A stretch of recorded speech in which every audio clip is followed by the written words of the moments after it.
I really don't know what to say anymore. There really hasn't been much out of me for over the past 3 days because of that horrible experience. Has anyone heard of VeggieTales? I've been a big fan of it. Ever since I got my first DVD, which was Rack, Shack, and Benny. The show is really good on my eyes because of the characters, stories, morals, and humor.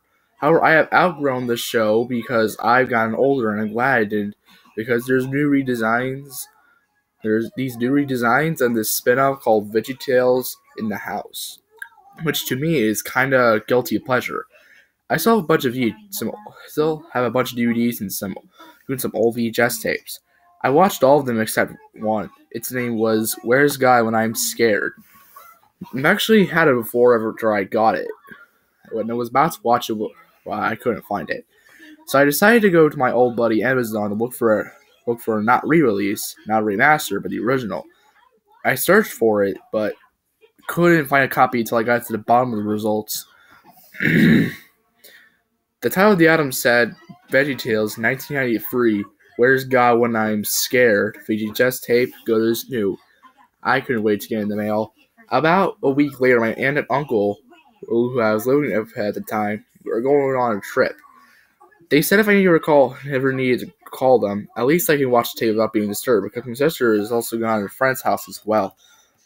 Right after they left, the mailman came and put something in the mailbox. Most likely a package from the yellow wrapping I could see around it. So after he left, I checked the mailbox, and sure enough, it was my package.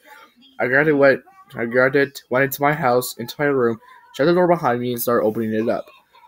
After I opened it up, I started looking at the tape's condition, because Amazon, you can get something that looks brand new on the picture of the item, but then you wind up getting a sand-filled GameCube. The tape's box art looked like it was copied off of Google Images, and the actual tape didn't have a label. Geez, Amazon, thank you very much, I said in a kind of sarcastic way, even though I was really happy to get the tape. So I have an old VCR that I barely use anymore that I got from my uncle. I put in the VHS tape and pressed play. For some reason, it took 9 minutes to get working. I'm guessing because of the bad condition. After 9 minutes of waiting, which felt longer because I was expecting to watch it, the tape finally began.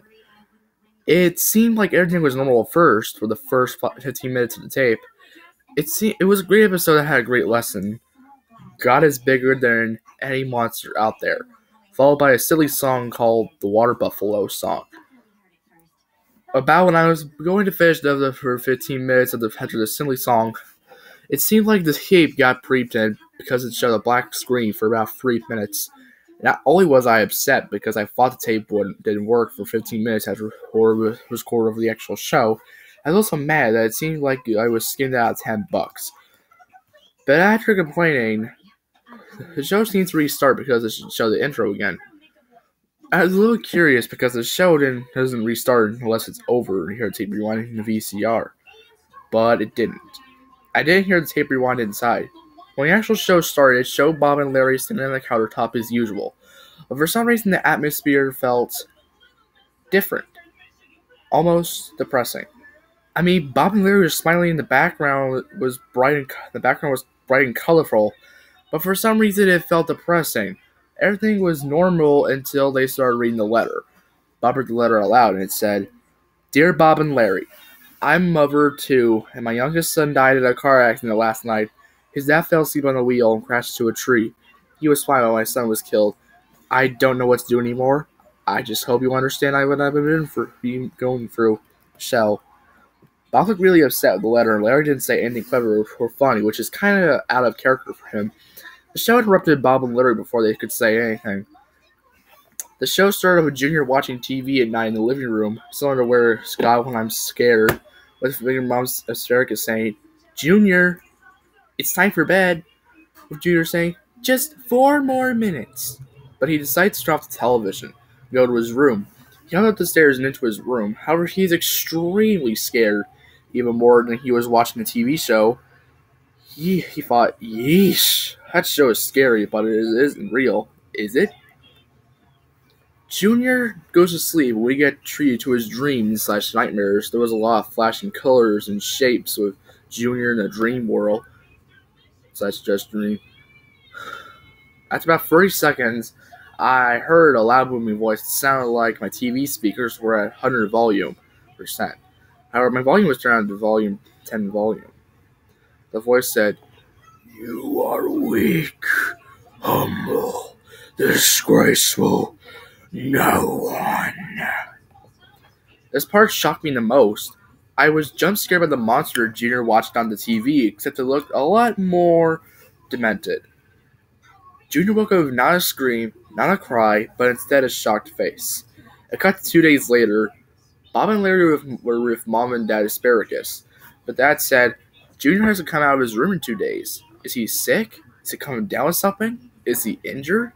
We don't know because he never told us." They entered his room. Junior looked a lot worse from the last time we saw him. He was laying straight on his bed, staring straight up with red bloodshot eyes, and was drooling out of the gaping mouth. Bob closed his eyes and said, "Junior looks like he's in really bad condition." This is the first time I've seen Bob this serious. They cut to Junior again, but he was shaking rapidly and started foaming out of the mouth. He was seeming like he was crying as well.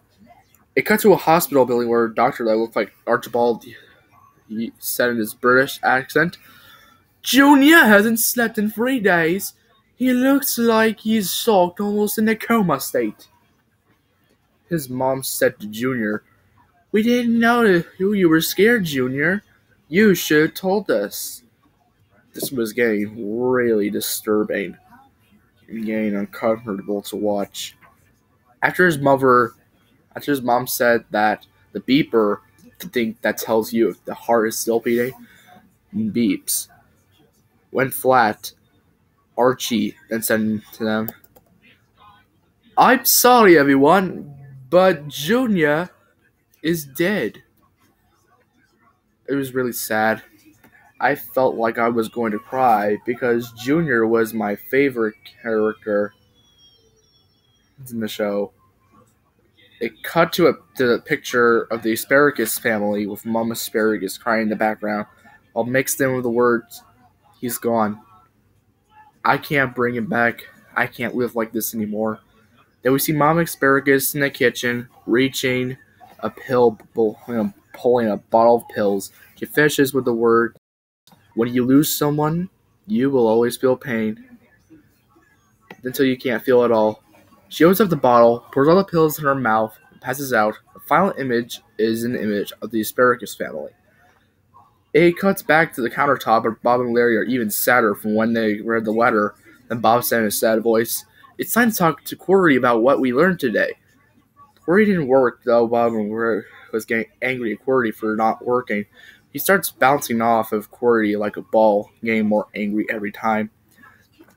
Larry then even told Bob to stop or he might get hurt. Bob charged the computer. When he hit it, he splattered into pieces of tomato juice and tomato chunks. Larry went off crying.